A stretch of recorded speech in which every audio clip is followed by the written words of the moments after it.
चुनाव है, ये हमें देश की आखिरी चुनाव समझकर लड़ना होगा। अगर गलती से भी जो सत्ता में बैठे हुए लोग हैं अगर दोबारा आ गए तो फिर देश में कोई चुनाव नहीं होगा मेरे साथियों, फिर देश में कोई चुनाव नहीं होगा। ये चुनाव संविधान और मनुस्मृति के बीच में है। संविधान को बचाना है और अपने बच्चों को कलम और किताब को बचाना है मेरे साथियों। अपने बच्चों को रोजगार को सुरक्षित करना है, अपने बच्चों के लिए दवाई को सुरक्षित करना है, कमाई को सुरक्षित करना है।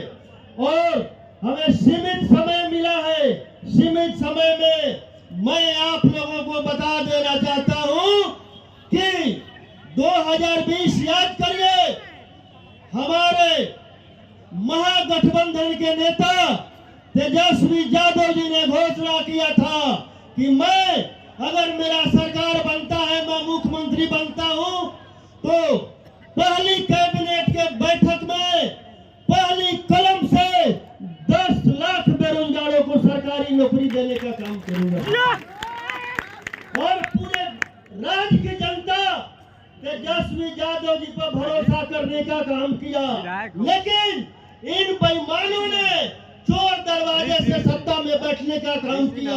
उसके बावजूद भी जब तेजस्वी यादव जी को समय मिला, मौका मिला तो 17 महीने में 5 लाख बेरोजगारों को सरकारी नौकरी देने का काम किया। और साथियों, यही इंडिया गठबंधन ने जिस प्रकार बिहार तेजस्वी यादव जी पर भरोसा किया था, पूरा भारत के बेरोजगार युवा आज इंडिया गठबंधन पर भरोसा किया है कि अगर देश में इंडिया गठबंधन का सरकार बनेगा तो पूरे देश में बेरोजगार युवाओं को 1 करोड़ सरकारी नौकरी देने का काम इंडिया गठबंधन करेगी इसी 15 अगस्त को। और देश के गरीब महिलाओं को इसी रक्षाबंधन पर 1 लाख रुपया देने का काम करेगी प्रति वर्ष मेरे साथियों।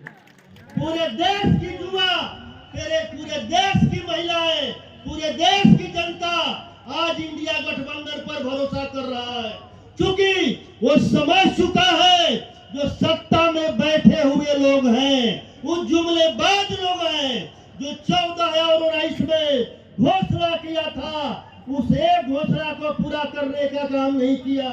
उसका आखिरी घोषणा पूरा करने के फिराक में मोदी जी एक मौका मांग रहे हैं, वो उनका घोषणा है।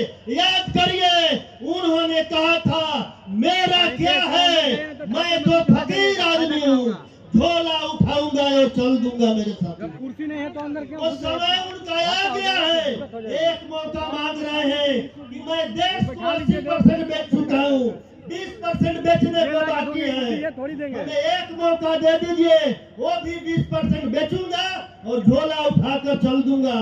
और अपने साथियों को पहले से ही वहाँ भेज करके सेटल कर दिए हैं, अब उनको झोला उठाने में देर नहीं लगेगा।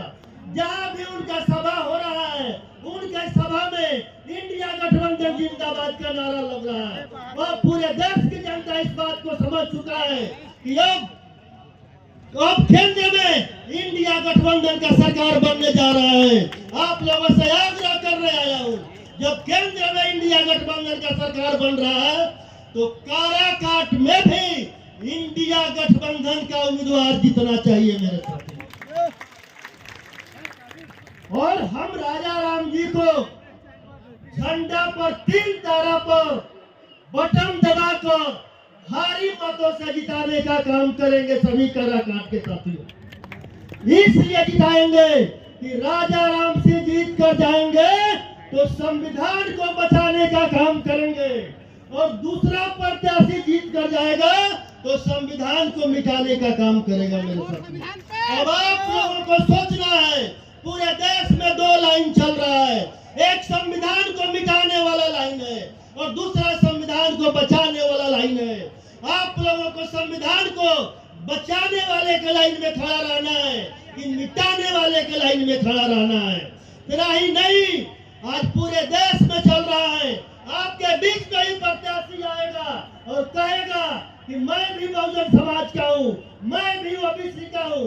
जिस प्रकार नरेंद्र मोदी जी ने कहा था कि मैं ओबीसी माँ का बेटा हूँ, और हमारे ओबीसी के लोगों ने धोखा खा गया कि 90 में जब ओबीसी को मंडल आयोग के तहत 2 सिफारिश लागू हुआ था, उस सिफारिश के विरोध में जो कवंडल अडवाणी जी लेकर चले थे, उस कवंडल का संयोजक थे नरेंद्र मोदी जी। आप बताइए, अगर कोई ओबीसी अगर रहता तो ओबीसी के आरक्षण का विरोध करता क्या? विरोध करता? अगर ओबीसी होते तो पिछले 10 वर्षों में मंडल आयोग का 38 सिफारिश बाकी है, उसको लागू किए होते कि नहीं किए होते? मंडल आयोग का रिपोर्ट लागू नहीं किया, लेकिन सुदामा कोटे से 10% वालों को 10% आरक्षण देने का काम किया। जब 10% वालों को 10% आरक्षण दे ही दिया है, तो आपको फिर जातीय जनगणना से परहेज क्यों? आप जातीय जनगणना क्यों नहीं कराते हैं? और जातीय जनगणना करा करके 90% वालों को 90% का हिस्सेदारी दे दीजिए। इंडिया गठबंधन का ये घोषणा है, जब इंडिया गठबंधन का सरकार बनेगा पूरे देश में जातीय जनगणना कराएंगे, और जिसकी जितना भागीदारी है उनको उतना हिस्सेदारी देने का काम करेंगे मेरे साथियों। ये इंडिया गठबंधन का घोषणा है। अब हमारे अब संचालन महोदय जी का इशारा हो रहा है कि बात को समाप्त करिए। आखिरी शब्द बोलकर मैं बात को समाप्त करता। आज जो देश में नफरत फैलाने वाले लोग हैं, पूरे देश में हिंदू, मुसलमान, सिख, ईसाई कर रहे हैं, नफरत फैला